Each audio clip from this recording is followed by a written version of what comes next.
చచ్చినోడి పెళ్ళాన్ని కూడా వదలట్లేదు ఈ so called Bajaj Finserv finance loan ఏజెంట్ల అరాచకం. మా బ్రదర్ చనిపోయారండి. ఓకే సార్, చనిపోయారు. ఓకే, నో కాదనట్లేదు, కానీ అతని లోన్ ఉంది సార్, 45,000 ఉంది లోన్. సో నేనేమన్నాను సార్, ఇక్కడ మీకు క్లోజర్ చేసుకోలేదు కానీ చూడండి, చనిపోయినా సరే ఏంటంటే ఫ్యూచర్లో లోన్ క్లోజ్ చేయాల్సిందే, లోన్ క్లోజ్ అవ్వదు సార్. సో మీకు సెటిల్మెంట్ కావాలంటే నేను మినిమం అమౌంట్ 10,000 వరకు నేను క్లోజ్ చేసేస్తాను, సెటిల్మెంట్ చేసి నేను మొత్తం లోన్ క్లోజ్ చేసేస్తాను సార్. మానవత్వం చచ్చిపోయిందా? కనీసం జాలి దయ అనేవి మన చుట్టూ ఉన్న ప్రపంచంలో కనిపించకుండా పోయాయా? ఈ ప్రశ్న నన్ను నిన్నటి నుంచి వెంటాడుతోంది. కారణం ఏంటంటే బజాజ్ ఫినాన్స్ కంపెనీ వాళ్ళు పెట్టే టార్చర్ తట్టుకోలేక ఒక మహిళ సహాయం కోసం మా మీడియాను ఆశ్రయించింది. చచ్చినోడి పెళ్ళాన్ని కూడా వదలకుండా వేధించే స్థాయికి దిగజారిన ఈ సో కాల్డ్ బడా ఫినాన్స్ కంపెనీ లోన్ రికవరీ ఏజెంట్లు రాక్షసత్వానికి అద్దం పట్టిన వీడియో ఇది. ఒకసారి మీరు కూడా వినండి. क्या हुआ मैम? कल तो स्टेटमेंट मांग रहे थे, अभी क्या हुआ अभी आपको?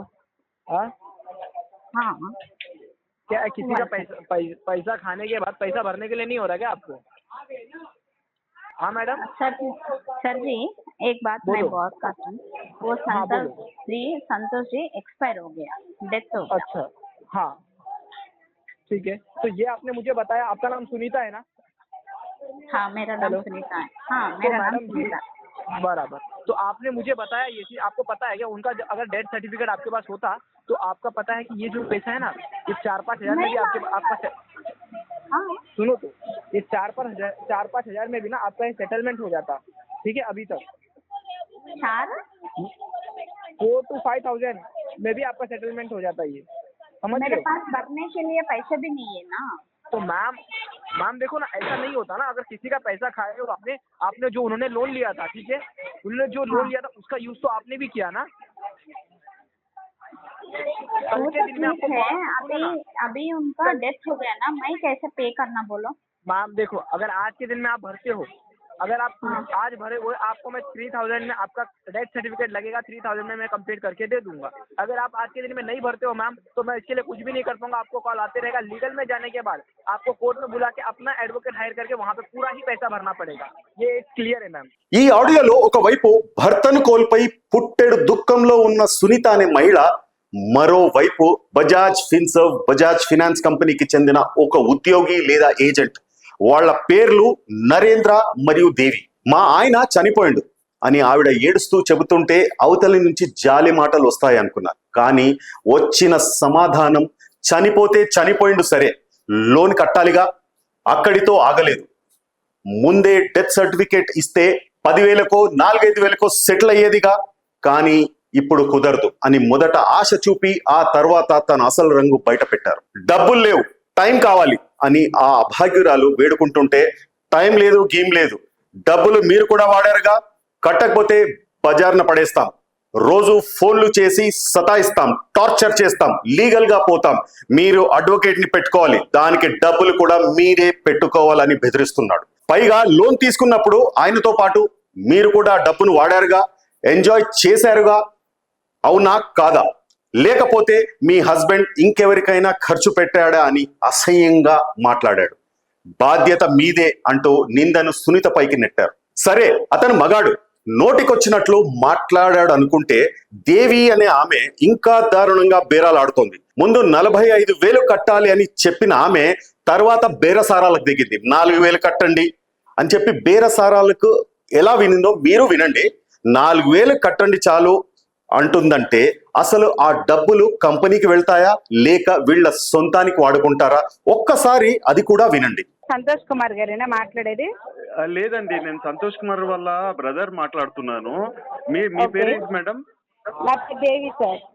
ఏం పేరు మేడం? దేవి.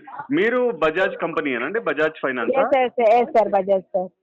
అది సంతోష్ గారు మా బ్రదర్ చనిపోయారండి. ఓకే సార్, చనిపోయారు. ఓకే, నో కాదనట్లేదు, కానీ అతని లోన్ ఉంది సార్, 45,000 ఉంది లోన్. సో నేనేమన్నాను సార్, ఇక్కడ మీకు క్లోజర్ చేసుకోలేదు కానీ చూడండి, చనిపోయినా సరే ఏంటంటే ఫ్యూచర్లో లోన్ క్లోజ్ చేయాల్సిందే, లోన్ క్లోజ్ అవ్వదు సార్. సో మీకు సెటిల్మెంట్ కావాలంటే నేను మినిమం అమౌంట్ 10,000 వరకనే నేను క్లోజ్ చేసేస్తాను. సెటిల్మెంట్ చేసి నేను మొత్తం లోన్ క్లోజ్ చేసేస్తాను సార్. అది కాదు మేడం, ఇప్పుడు ఆయన చనిపోయిండు, వాళ్ళ భార్యకి పిల్లలకి అసలు పైసలే లేవండి వాళ్ళకి పాపము. ఇప్పుడు ఎట్లా? ఇప్పుడు మేమేమన్నా చేద్దామంటే మేము కూడా ఆటో నడిపించుకుంటామండి మేము. ఈ ఆడియో విన్న ఎవరికైనా రక్తం మరగడం ఖాయం. కానీ కోపం తెచ్చుకుంటే సరిపోదు, భయపడితే అస్సలు కాదు. ఈ రాక్షసుల నుంచి మనల్ని మనం కాపాడుకోవడానికి, మన చుట్టూ ఉన్న వాళ్ళని కాపాడుకోవడానికి మన దగ్గర ఉన్న ఏకైక ఆయుధం అదే చట్టం, మన హక్కుల గురించి అవగాహన. గుర్తుపెట్టుకోండి, reserve bank of India guide lines ప్రకారం ఏ రికవరీ ఏజెంట్ కూడా ఉదయం 7 గంటలకు ముందు, రాత్రి 7 గంటల తర్వాత మీకు ఫోన్ చేయకూడదు. మిమ్మల్ని తిట్టినా బెదిరించినా అది నేరం కిందే లెక్క. ముఖ్యంగా ఒక వ్యక్తి పర్సనల్ లోన్ తీసుకుని కట్టకుండా చనిపోతే ఆ అప్పు కట్టాల్సిన బాధ్యత భార్య పిల్లలపై చట్టపరంగా ఉండదు. ఏజెంట్లు లేదా కంపెనీ వాళ్ళు చెప్పే అబద్ధాలు నమ్మవద్దు. మరి ఏం చెయ్యాలి? చాలా సింపుల్. ప్రతి కాల్ని రికార్డ్ చేయండి, ప్రతి మెసేజ్ ని స్క్రీన్ షాట్ తీయండి. భయపడకుండా మీ దగ్గరలోని పోలీస్ స్టేషన్ లో లేదా ఆన్లైన్ లో అంటే cybercrime.gov.in లో ఫిర్యాదు చేయండి. RBI యొక్క సచేత్ పోర్టల్లో కూడా ఫిర్యాదు చేయొచ్చు. అప్పు తీసుకోవడం తప్పు కాదు, కానీ అప్పు పేరుతో ప్రాణాలు తీయాలనుకోవడం, బతుకున్న వాళ్ళని మానసికంగా చంపాలనుకోవడం నేరం.